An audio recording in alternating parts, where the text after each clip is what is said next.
Right, so we hear more about house prices. It never goes through a week without us hearing about house prices.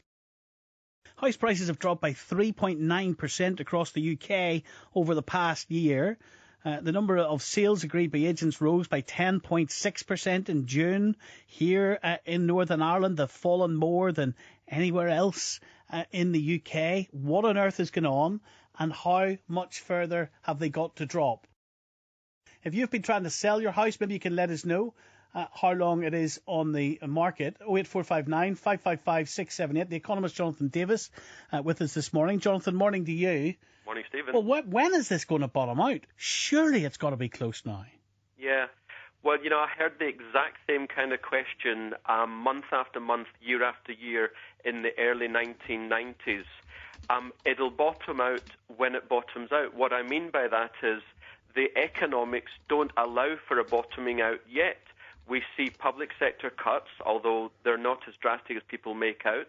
We see banks which are technically insolvent, therefore they're going to restrict their lending for years. We see interest rates which cannot go any lower. There's only one direction they can go, and that's up.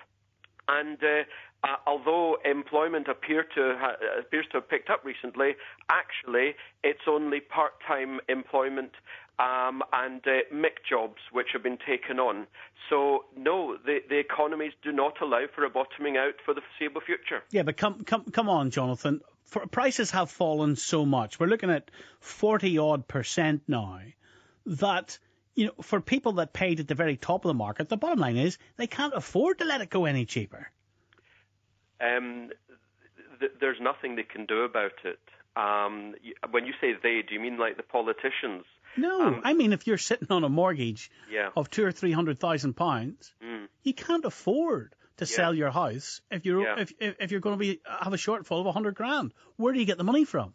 Well, this is the realism which is finally hitting home that I've been banging on about at your programme for the last 5 years.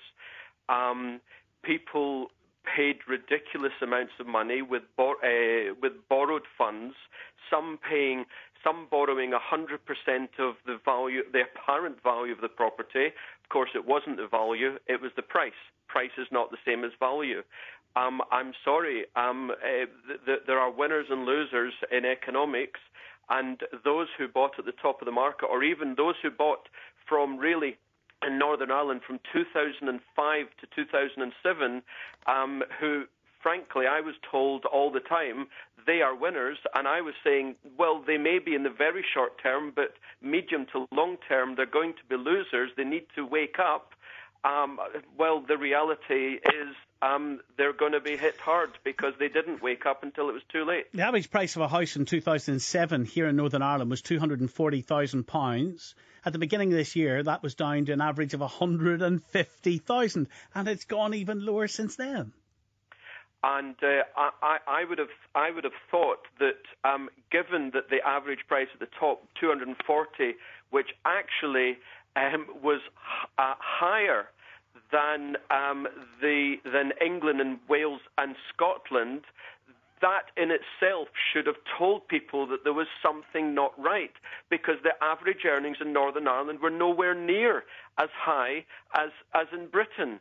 Therefore, if average earnings are not as high and the house prices are higher, then it must have been the lending. Now, unfortunately, lending is not going to pick up. The primary determinant of house prices, medium to long term, is the level of lending. As you know, for 20 or 30 years, lending rose and rose and rose until it became a crescendo in 2005, 6 and 7. On top of that, in Northern Ireland, you had people from the Republic coming north with vast amounts of low-interest rate mortgages in euros, and they were buying up left, right and centre. Well, of course, everyone knows what's been going in the Republic. They are dead in the water. So naturally, there are properties languishing in Northern Ireland now, which probably have been taken over by NAMA, in the Republic, and on top of that, the GDP of Northern Ireland is largely public sector, Well, clearly, again, you saw what happened in the public sector in the Labour years. It went up and up and up. And once again, it's coming back down. Once again, I know you can help us this morning if you're listening to this programme. How long has your house been on the market? What type of offers have you been given compared to the asking price? 08459 555 678. I see, according to the RIS, Royal Institute of Chartered Surveyors, and the Ulster Bank House Market Survey, they have said that house sales actually increased during May of this year, and the balance for transactions have risen to its highest level in 18 months. And they are saying that sales are expected to increase further in the 3 months ahead. So that's at least some optimism. Yeah. Well, in the state agency, they have a jargon called JASON, which stands for July, August, September, October, November. In other words, that's when they get their big commission checks. July, August, September, October, November. What happens before that? Well, you have normally what's called a spring bounce. Well, there hasn't been much of a spring bounce, but no doubt it's been slightly positive in relation to the previous 6 or 12 months. But just because it's been slightly positive for a couple of months does not mean the trend has changed. On the contrary, the economics are clear. People who are renting should stay renting, and people who are thinking of investing shouldn't even countenance it. They shouldn't even think about it. Not at least, and this is the very, very least, not at least for the next couple of years, although actually I believe that in inflation-adjusted terms, in real terms, I think house prices are going to be no higher at the end of the decade than they are today. Oh, come on. 2020, you're telling me that house prices are going to be no higher, given inflation, they're going to be no higher in 2020 than they are now. Let me make 3 quick points. In the 1970s, the UK retail price index, inflation was 25%. Now, most of your listeners will not remember that. They will not even know about that. But 35 years ago, we had 25% inflation, and for a couple of years, house price inflation was 0. In other words, wages went through the roof and house prices stayed flat. That was a massive crash. Even though prices didn't actually fall, they didn't rise along with wages and prices. Secondly, as I've said, the banks are not going to raise lending for years for lots of reasons. And thirdly, there's only one direction for interest rates.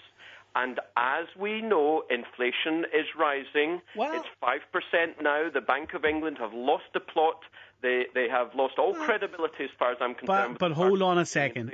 Hold on, Jonathan Davis. You see, what you're not telling us is that expectations of an interest rate hike from the Bank of England have actually receded. And this has been factored into the money markets, because the rates for new fixed and tracker rate mortgages are at their lowest levels since the financial information firm Moneyfacts, for example, started following them in 1988. The average tracker is 3.37%. The average 5-year fixed rate, 5.29%.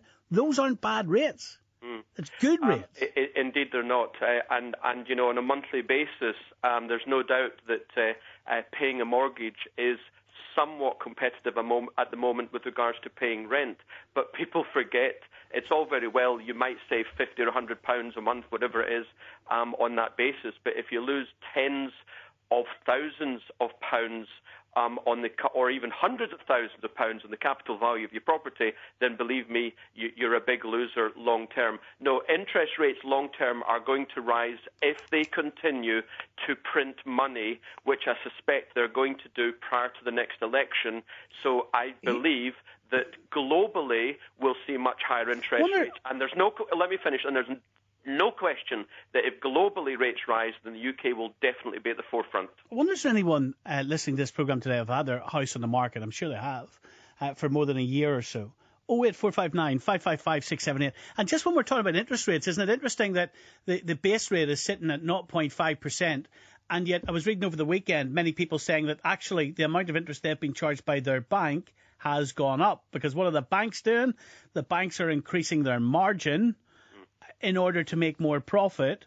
in order to try to recoup some of the losses on their balance sheets that they've had over the last few years. The point. The banks are insolvent. They're doing everything they possibly can to rebuild their balance sheets. And although we've recently seen the headlines that made billions of pounds profit and all the rest of it, largely that comes from City of London trading. It doesn't come from lending to businesses and on mortgages. And you've hit the nail on the head there. Interest rates for over 2 years have been at the lowest level in 400 years of recorded economic history. So why aren't house prices rising 20% a year? In fact, they're falling. That's because of the general dire state of the economy, and that has hit the nail on the head. When interest rates rise, you just watch where house prices go, and it isn't going to be up. Here's Wayne and Oma. Morning, Wayne. Yeah, morning, Stephen. Go ahead. I was just commenting there. He was going on about house prices falling and all, but yeah, our rates in the house aren't falling if the house prices are falling. Yeah, the point that we've just made, Wayne, because about 40% of us, 40% of homeowners who already have mortgages, they're on the standard variable rate. In other words, the rate that the bank puts down, not the Bank of England. And now that's supposed to move with the base rate, which is 0.5%, but the banks are increasing their margins, as we said, Wayne. Are you on a standard variable, are you? No, I'm not actually, but it was with the house domestic rates I was inquiring about. Oh, rates on the house, right? I see. I valued my property at $250,000. It's costing me £1,680 a year. If the house prices have fallen so much, why are our rates not falling? I see what you mean. The rates are actually here in Northern Ireland. They're decided upon the price of your property. Actually, it was the price of your property, if I take this from memory, in 2005. So you're probably getting pretty close. My house wasn't built in 2005. It's only a new build in 2007. Right. Okay. Yeah. Can I make a comment on this? Of course you can. I think it's a very interesting point that's been raised here. Taxes are not going to come down, whether it's income taxes or business taxes or home taxes like the council taxes the gentleman mentions. Taxes are not going to come down. The government's bankrupt. They're borrowing, as we know, 140 to 150 billion pounds a year. It's an amazing thing, but, Greece is in the news because it's bankrupt. Well, it's a fact that our country borrows more as a percentage of GDP than Greece does. We are totally bankrupt. And it's just it's just curious technical situation that we are not globally in the headlines. In due course, we will be. We will go bankrupt as well, unless the government takes really something to the government finances, because actually they're only scratching the surface yet, even though there's going to be strikes very soon about how they're massive cuts. Actually, they're scratching the surface.